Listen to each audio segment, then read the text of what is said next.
Hola, muy buenas tardes desde el Consulado General de México en Los Ángeles. Hoy vamos a tener una conversación muy interesante con Christiana Cobb-Dozier, que ya está con nosotros. Vamos a invitarla.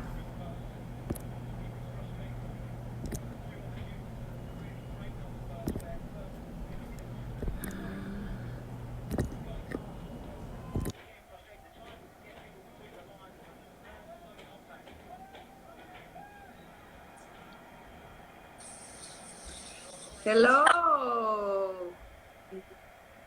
How are you, Christiana? I'm well. How are you?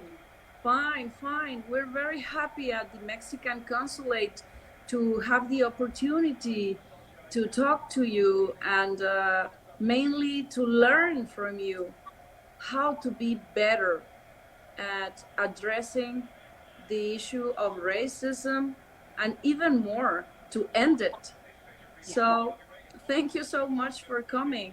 Thank Um, you. I really appreciate this opportunity. So Thank you. So, I was reading an article in the New York Times, and I came to know about you, that you are a school counselor and that you were living here in Los Angeles. So, right away, I asked Felipe Carrera, that is a part of my team, to reach out and ask you if you were able to talk to us today, because I think that this is very important that the Mexican community, the Latino community, uh, have this interaction with you. So thank you, because you right away said, yes, I am in, and we really appreciate it. yeah, of course. Yeah, like I said, I'm grateful for the opportunity. I think the article was such a gift to be able to share my thoughts and some of the resources that I've learned about. And I don't think I had anticipated people reaching out to me. I'm I just graduated from USC with my school counseling degree, so I'm really just starting my career. So this is all really exciting and nerve wracking, but I'm grateful to share what I know and the resources that I know and help us all get to a better place as a community in this fight against racism. So Yes. And you know, something that I really like about the article is we as adults, we are thinking, in that way. And now that our kids are grown ups, but there are a lot of people that have little kids, small children, and that made me think. So, what about talking to children about what's going on, about racism? So I thought that it was very important because, the unfortunate killings of George Floyd, of Ahmaud Arbery, or Breonna Taylor, and the demonstrations. So, how can we talk about that with the children? I think that's a valid question. I've even noticed in my conversations with friends or parents that I've worked with that there's this sense of nervousness or oh no, our children are too young to know about the violence in our world. And yet I hear that, right? I think, of course, whenever you discuss something with a child, you have to be mindful of their age, and what that information can do to their brains, because of course it's traumatizing for us as adults. So to see Yes. these images online or on TV and to hear about it out in the world, that also is traumatizing. And yet I want to empower parents and educators to have these conversations, because what happens is that students or kids are absorbing this information regardless, right? So they're Yes. hearing about it, they're seeing it, and yet if the adults aren't talking about it, then they are left to kind of make assumptions, or they feel invalidated because they're having strong feelings and those being catered to.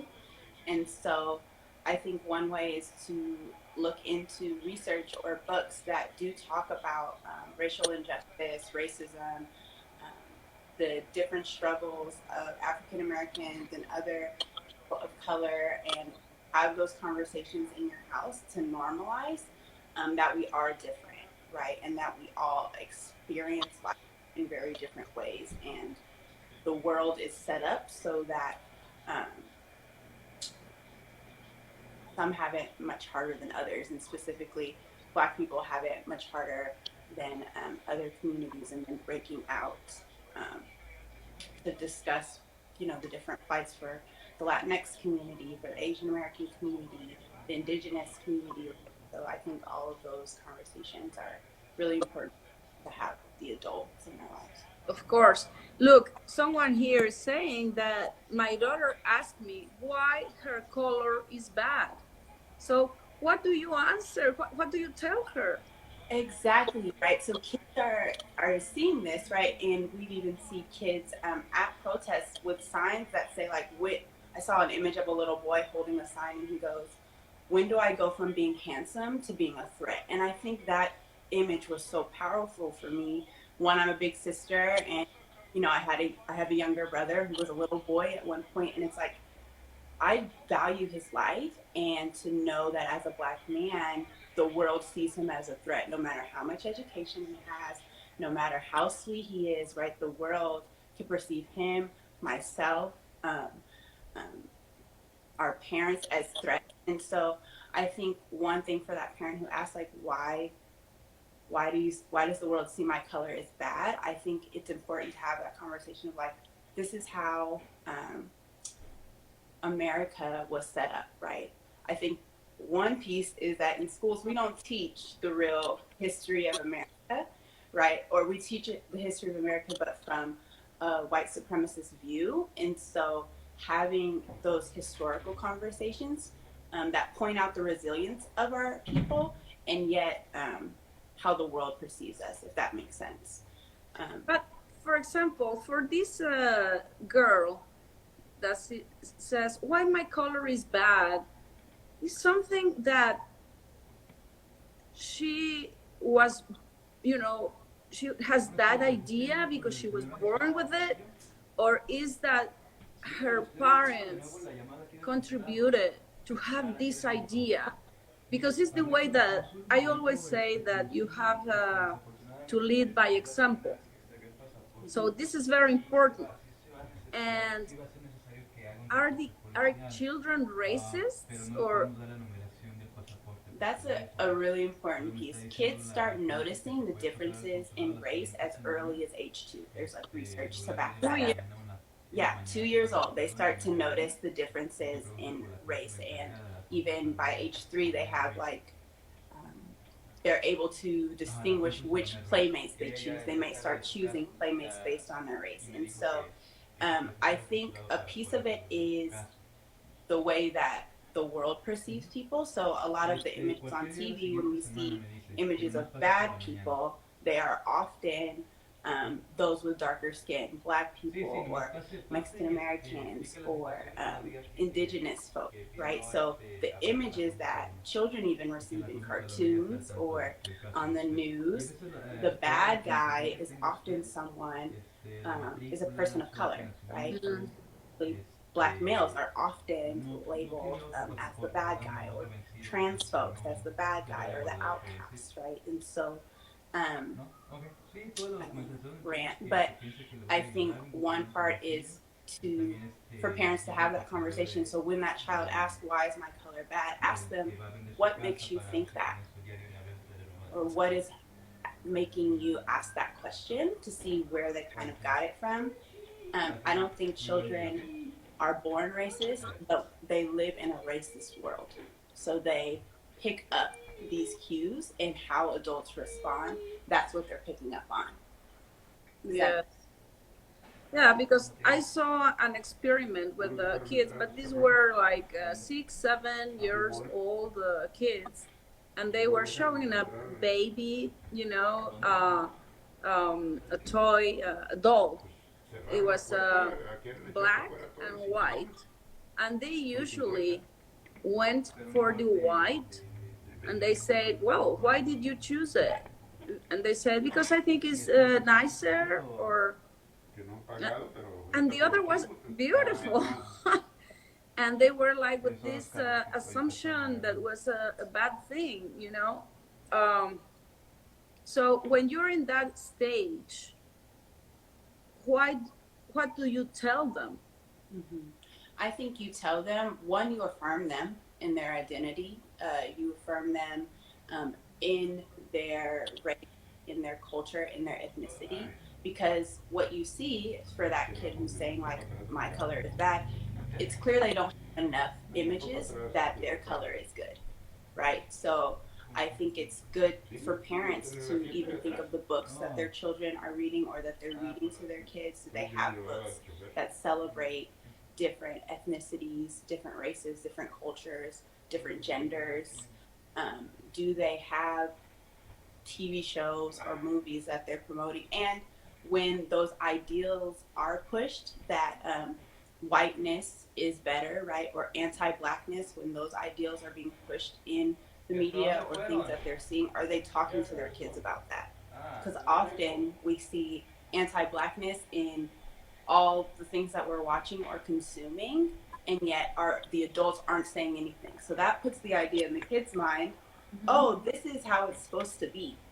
I'm supposed to think that white is good because the white neighborhoods, they're the nicest, they're the prettiest, right? Oh, the images of beauty on TV are white women. Yes. Oh, that must be beautiful. I'm not beautiful because I don't look like that.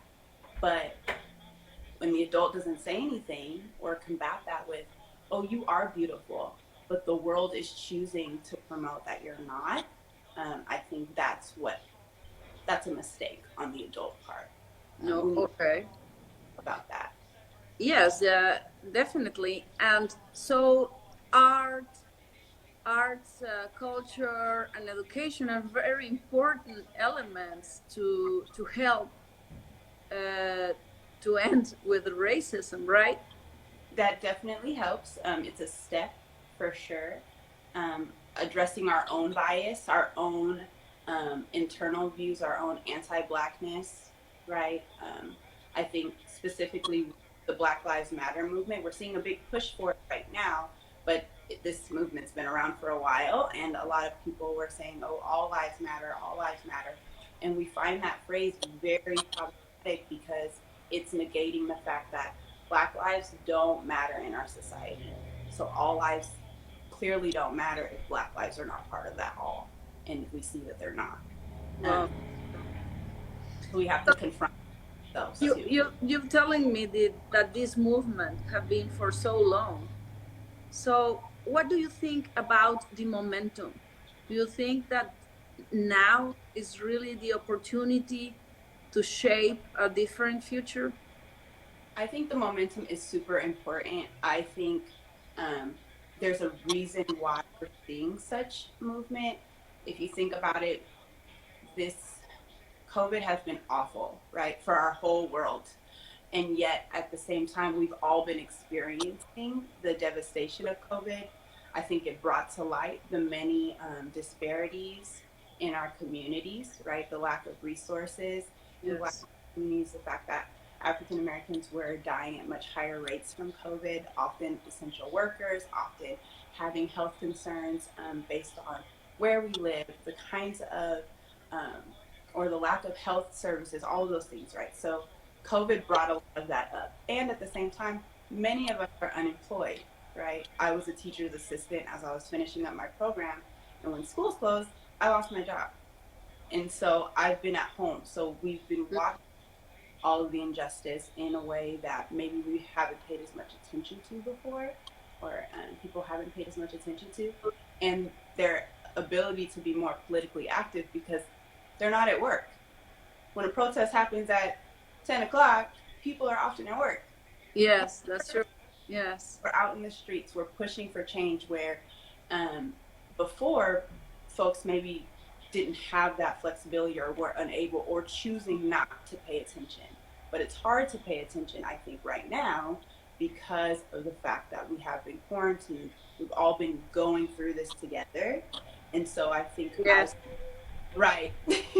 um, so as we're in this really interesting space, I think it's created um, an opportunity for us to push hard as we've been pushing for folks to get well physically from COVID. We're also pushing for our system to be well as a whole.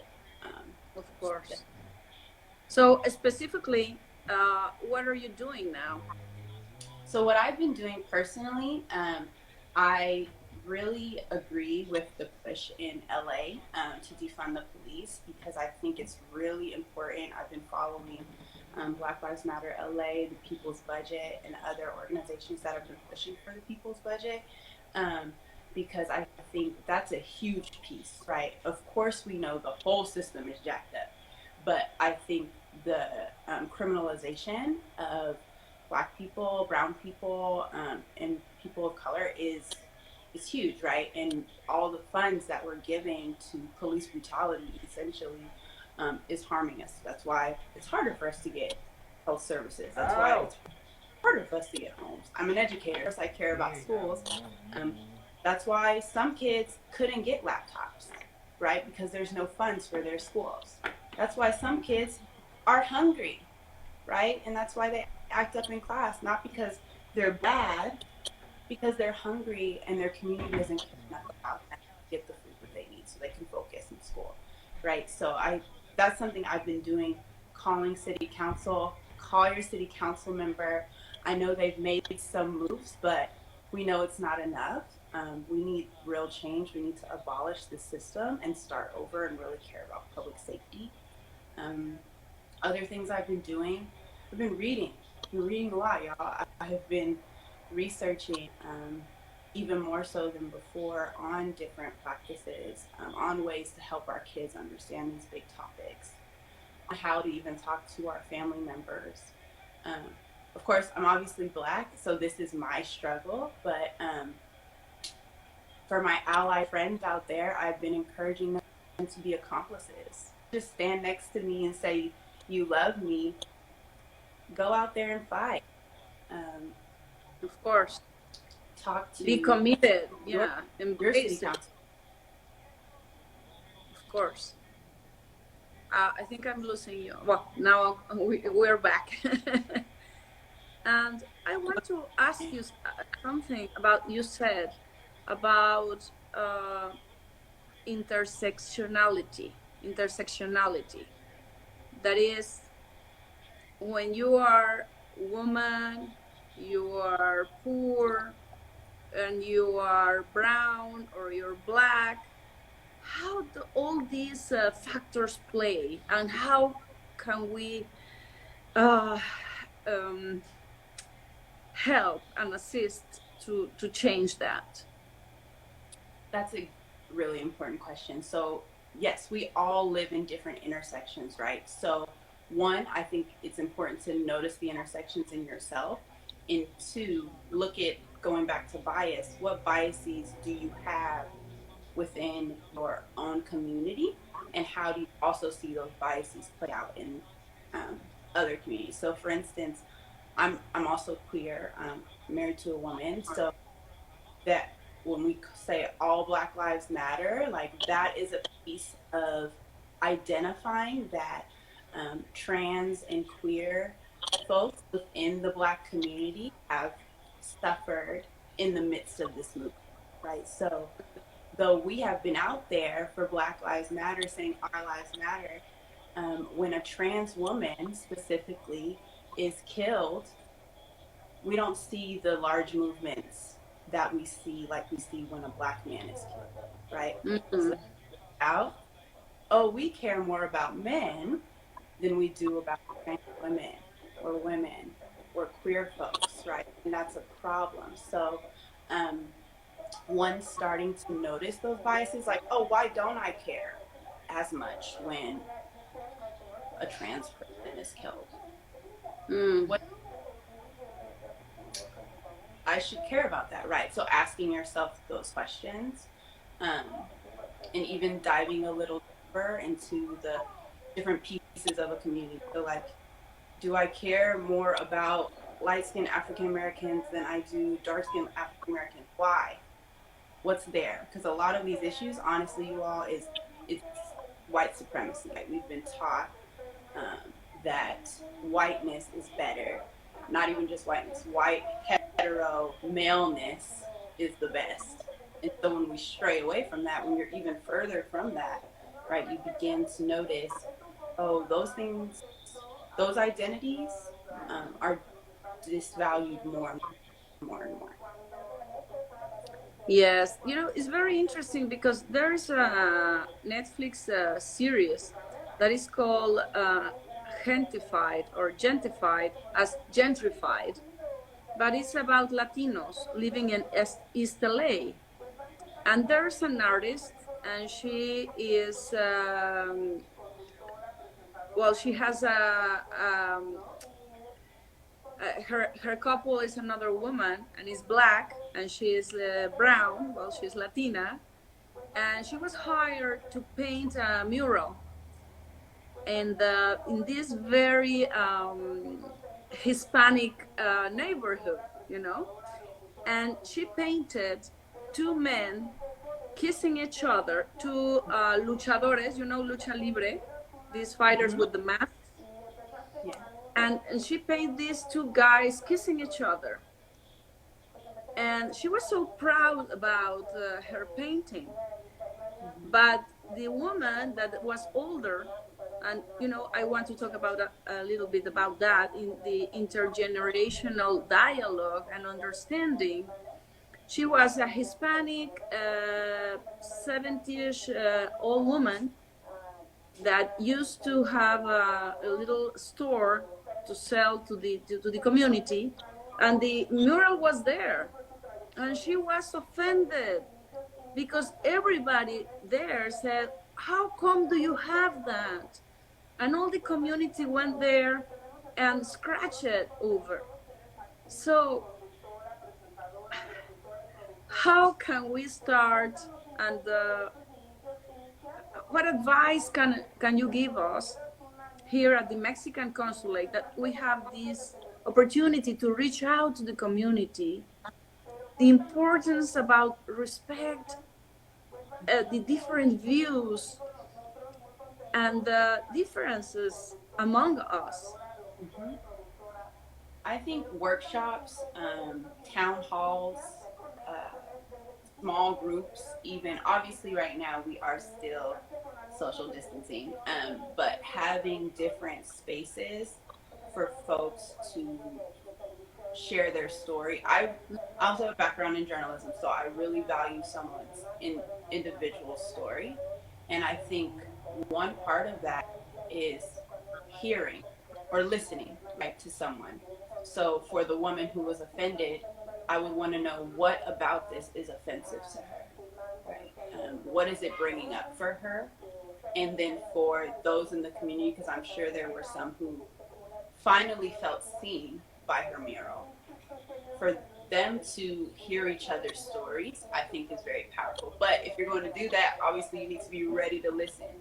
So a part of that comes from reflection. So during this time, as we kind of have this momentum, as folks are trying to be better allies, as people are trying to be informed, having that self-reflection piece of like, what are the things that bother me the most? Write them down, just yourself. Everything you hate, why do you hate it?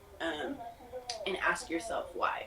And so I think part of that is, one, hearing people's stories, understanding their experiences, maybe even making connections based on your own experience, right? Ways that you've struggled, ways that you have felt discriminated against, or isolated, or made fun of, or said a mean word to, right? If someone were saying your life was an abomination, and they were saying that every day, how would you feel about yourself? No, wow. Right? You're spewing it to someone else, right? So empathy, right? Building more empathy. Empathy, yes. Big fan of journals. So get yourself a journal, write it out, draw it out, talk about it to yourself in the mirror, whatever you can do to ask yourself those tough questions. But first ask, what are the things that I don't like? who are the people I don't like, and what about them don't I like, right? And kind of getting to that bias, and then doing the next step in learning more about that community and finding ways Of course, to empathize. of course. And let me ask you something, because it's incredible, but until this day, we want to be politically correct, and we want to really say it's better to call Hispanics, Latinos, Browns, or Blacks, or African Americans. So, what is the best way to address each other? Um, I think that's up to the individual. I think one, that's a good question because I myself don't know, right, what to say all the time. So I find myself saying Latinx, or I read some pieces that say Hispanic or brown. So one, knowing the different terms. But if I'm like building relationship with someone, I may just try to listen to how they identify, right? If I say, oh, I'm a black woman, then you could say, oh, as a black woman, how do you feel, right? Does that make sense? Okay. Or I use things interchangeably, so I say African American or black, but I think sometimes we worry too much about saying the right or wrong thing, and we just ignore it altogether, and that's problematic because we're not learning, we're not growing by ignoring it. So educate yourself on the different terms and different ways that folks identify and why. Um, and also be mindful that I may not feel that way, right? Like Of for course. some who are non-binary and if you go up to someone who is non-binary and identifies as they, you say, "Hello, sir," that's going to be a problem. And I would hope that they would correct you, right, with the proper word term that they prefer. Um, Yeah, that's and then if very they do important. correct you, listen. Yes, but then you go to the place that you need to have the empathy from both sides, because sometimes it's because fear or ignorance, and but if you identify the willingness of the other person to really understand you, you have to have that empathy to correct them in a nice way, and to understand where are they coming from. Yes. So if for us it's complicated, for kids, how can they react to an aggression? Mm. So I'm going to paint a picture. You tell me if I'm painting the right picture. Let's say they're at school and um, let's say a kid wearing a Black Lives Matter shirt, right? Okay. Let's say Yes. that kid is not black, right? Let's say that they're Asian and they have a Black Lives Matter shirt because they've been a great ally, trying to be an accomplice. And a kid comes up to them and they're like, Black Lives Matter, all lives matter, or something like that, right? Because kids say things like that. I Yes. think the kid has had the conversation at home. One way is to give the kid the language. So if someone comments about your shirt, you can say, oh, I believe that Black Lives Matter because in our world, they're mistreated more than other people. So I want to help my friends who are black, and I'm kind to folks, right? So those are words that kids can say. Also, as an adult, if you hear that language, it's your responsibility to step in. Hey, I heard you comment on his shirt. Was your tone kind? Or what made you say that? Like, have a conversation with them. Yeah, that's very important. And the other day I was talking to an actor, a Mexican actor, and he was saying that he was a comedian also. And he said that all these jokes, and when people make fun of other people, that is not nice when you are making fun of someone that cannot change their situation. you know it's like, it's easier if you're in a traffic, maybe you can change it, but if someone has a disability that cannot change, that's not funny, you know? Or maybe the color of our skin. That's something who we are. And we have to be respected and we have to be proud. So, how can we contribute to not just black people, also Hispanic people that are like me, brown? How can we feel more this dignity to be the color we are? Oh my goodness. Yes, I think celebrating your community is Yes. huge. So today is Juneteenth, right? And so that is celebration in the African American community where we celebrate the ending of slavery, basically, and to put it simple. Um, and so, like, celebrating this day for us is important. In America, we celebrate the 4th of July, and yet not all people were free on the 4th of July. So this is our Freedom Day, right? So Yeah. celebrating community, right? So in the Latinx, the Hispanic, or the brown community, celebrating your days, right, with your people, or maybe if you are a fan of posting on social media, you post to educate others. But I do want to pause really quick about that part because I know it's exhausting um, to do this work. And a lot of Black people right now are saying, I'm tired.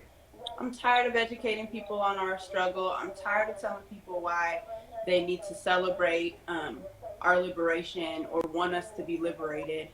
And yeah, give yourself space to rest. That's why we need advocates or allies. That's why we need accomplices, co-conspirators, whatever the term you are using at the moment. We need that. But going back to what you were saying, I think it's important to also celebrate. If I'm out here fighting oppression, I'm gonna forget how great I am, right?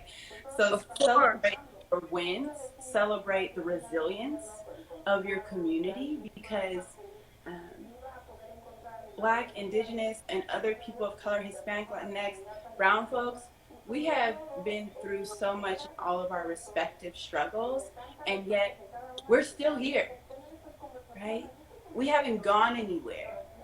And Yes. as hard as white supremacy tries to literally kill us, we are still fighting, we are still marching, we are still communing, right? And that's beautiful. And so I would just encourage folks to celebrate the skin that you're in and the culture that I'm from all the time. That's wonderful. That's beautiful. And as you said, and yesterday the SCOTUS resolution, that was wonderful news for all the DACAs, the dreamers, and they said, Yes. here is home, and here is home to all Yes. of you. So I was very happy that today we could have this conversation because, as you mentioned, is Juneteenth, that is also known as Freedom Day. So maybe we can push and push to be recognized this day as a holiday to celebrate. Yes. And for the people that are listening to us, maybe they don't know where this is coming from, but this is June 19, 1865, because it signified the end of slavery in America, in the United States of America. And Texas was the last state to do it. So this June is June 19th, and we celebrate with you Freedom Day, and we're very happy. And well, just to finish, Christiana, two things. I would like to invite you to be an ally to the Mexican consulate to build this bridge of understanding with the Latinos, the Hispanics, the Browns, and you. So that will be fantastic if you accept. Maybe later when we pass through this pandemia, the pandemic, and so that will be fantastic. We can have these conversations, cross-cultural, intergenerational. And the second thing is just send us a message. Like, say like. Yes, a message to the Mexican community. What do you want to tell us? What would you like to see from us? Yeah, I think allyship is crucial, especially like I'm not from LA, but I have done a little research, and we know that the history um, between the relationships between the Black and Brown communities hasn't always been great, right? We can name that, we Yes. can acknowledge that, and so one, I want to encourage us to look into that history, and also try to push past the.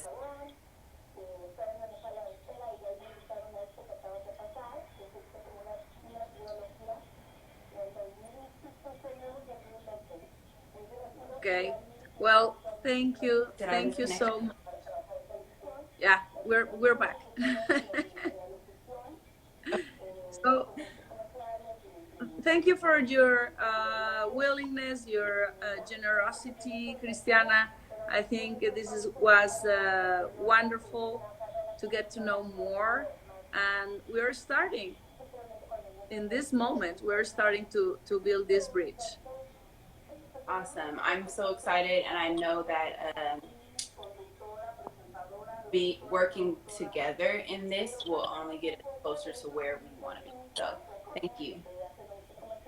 Thank you, Christiana. Take care. You too. And happy Juneteenth. Thank you. Thank you.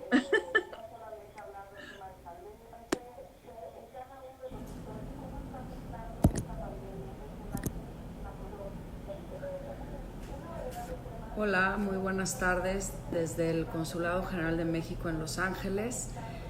Hoy vamos a tener una conversación muy interesante con Christiana Cobb-Dozier, que ya está con nosotros. Vamos a invitarla.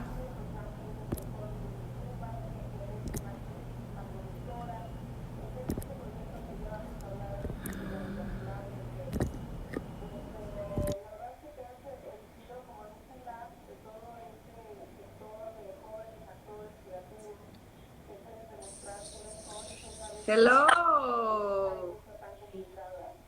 How are you, Christiana?